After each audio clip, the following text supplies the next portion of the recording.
Hi అండి, welcome to our channel Chandu's opinion.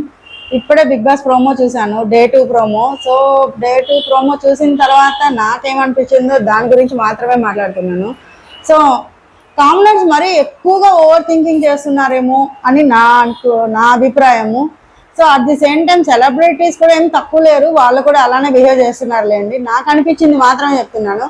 So ఇందులో నాకు అనిపించింది ఏంటంటే, సంజన గారి గురించి వాళ్ళు మాట్లాడుకున్న పాయింట్స్ కొన్ని అయితే నిజమే. సో నిన్న నేను లైవ్ చూశాను, లైవ్ చూసిన దాన్ని బట్టి చెప్తున్నాను. సో తను వాటర్కి పర్మిషన్ తీసుకున్నారా లేదా అనేసి అని అడిగి, మీరు చెప్పారా, 6 మెంబర్స్ ఉన్నారు వాళ్ళలో ఎవరైనా చెప్పారా అనేసి అని ఆమె అడిగింది. బట్ అట్లీస్ట్ మీరు లోపలికి వెళ్ళడానికే లేదు కదా పర్మిషన్. మేడం, సంజన మేడం, మీరు లోపలికి వెళ్ళడానికి పర్మిషన్ లేదు కదా, బిగ్ బాస్ పర్మిషన్ ఇవ్వలేదు కదా. సో మీరు లోపలికి వెళ్ళడానికి పర్మిషన్ లేనప్పుడు మీరు వాళ్ళకి వాటర్ ఇవ్వడానికి పర్మిషన్ కావాలి అని ఎలా చెప్తారు? సో అదొక పాయింట్ నాకు నచ్చలేదు. అండ్ సెకండ్ థింగ్ వచ్చేసి, భరణి గారి గురించి కొంచెం శ్రీజ మాట్లాడింది. సో స్టేజ్ పైన దాని గురించి మనం మాట్లాడకూడదని నా ఒపీనియన్. ఏమంటారు నా ఒపీనియన్ అయితే అది. స్టేజ్ పైన ఆయన బాక్స్ తీసుకురావడం, మళ్ళీ వెళ్ళిపోవడం అనుకోవడం అవన్నీ ఓకే. బట్ కానీ అది స్క్రిప్టెడ్ అని అందరికీ తెలుసు. బట్ స్క్రిప్టెడ్ అయినా కూడా సరే, స్టేజ్ పైన జరిగింది మనకు అవసరం లేదు కదా. ఎందుకంటే ఎప్పుడైతే మీరు హౌస్లోకి ఎంటర్ అవుతారో, ఎంటర్ అయినప్పటి నుంచి కదా మీకు నామినేషన్స్కి మీరు కావాల్సిన పాయింట్స్ వాటి గురించి డిస్కస్. సో హౌస్లో ఏం జరిగిందో వాటి గురించి మీరు నామినేషన్ చేస్తే అది బాగుంటుందని నాకు అనిపించింది. సో అది ఒకటి కొంచెం వాళ్ళ డిస్కషన్లో నాకు అదొకటి నచ్చలేదు. సో ఇంకొకటి ఏంటంటే, నెక్స్ట్ ఈ పాయింట్ చెప్పాలనుకుంటున్నాను. మెయిన్ మన మాస్క్ మ్యాన్ హరీష్ గారి గురించి చెప్పాలనుకుంటున్నాను.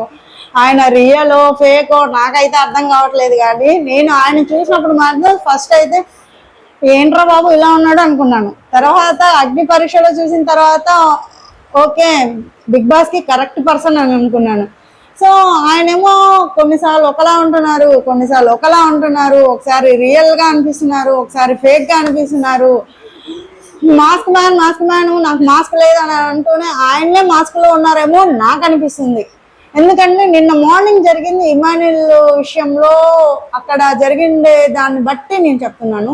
సో నిన్న ఇమాన్యుల్ ఆ గ్రౌండ్ క్లీన్ చేయడం, గార్డెన్ అంతా క్లీన్ చేయడం, సో అప్పుడే ఫుడ్ రావడం, బిగ్ బాస్ మళ్ళీ దాన్ని తీసుకుపోయి లోపల పెట్టామని చెప్పడం, రేషన్ అప్పుడు మాస్క్ మ్యాన్ బాగానే అనిపించాడు. సో ఫుడ్ నోటికాడ ఫుడ్ లాక్కోకూడదు, ఇది అది అని చెప్పడం అవన్నీ నాకు ఓకే, బాగా నచ్చింది. బట్ కానీ అది మరీ ఓవర్గా చేసేసారేమో నాకు అనిపిస్తుంది అనమాట. అంటే మరీ నోటికాడ కూడు లాగేయడం అనడం, సో తర్వాత ఏడవడం, అది కొంచెం నాకెందుకో యాక్టింగ్ లాగా అనిపించింది. సో ఇమాన్యుల్ మీద మీరు అంత కన్సర్న్ చూపించినప్పుడు ఆయన జస్ట్ మిమ్మల్ని, సో ఆ వర్డ్ ఆయనకి నచ్చలేదు కాబట్టి నేను యూజ్ చేయాలనుకోవడం లేదు. సో ఇమాన్యుల్ గారు ఒక వర్డ్ అన్నారు, సో అది ఆయనకి నచ్చలేదు. సో అది ఆ విషయం మీకు నచ్చలేదు అన్నారు కాబట్టి ఆ రెస్పెక్ట్తో నేను ఆ వర్డ్ నేను ఇక్కడ వాడదలుచుకోవట్లేదు, అందుకే నేను వాడడం లేదు.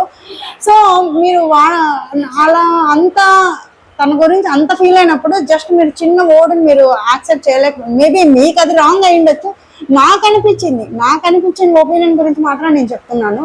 సో మీరు దానికి అంతలా రియాక్ట్ అవ్వడం, సో మళ్ళీ ఇమాన్యుల్ మీకు సారీ అన్నా అని చెప్పినా కూడా మీరు దాన్ని కొంచెం ట్రాక్ చేశారేమో నాకు అనిపించింది. సో అందులో దాని ఉద్దేశం బట్టి చూస్తే నాకు ఎందుకో మీరు మాస్క్లో ఉన్నారని నాకు బాగా గట్టిగా అనిపిస్తుంది.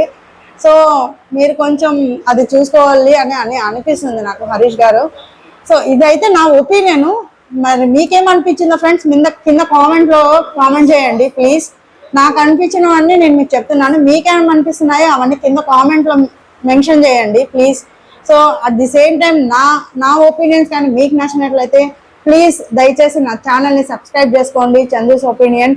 సో మీకు ఏదైనా చెప్పాలనుకుంటే కింద కామెంట్లో మెన్షన్ చేయండి. Thank you, bye.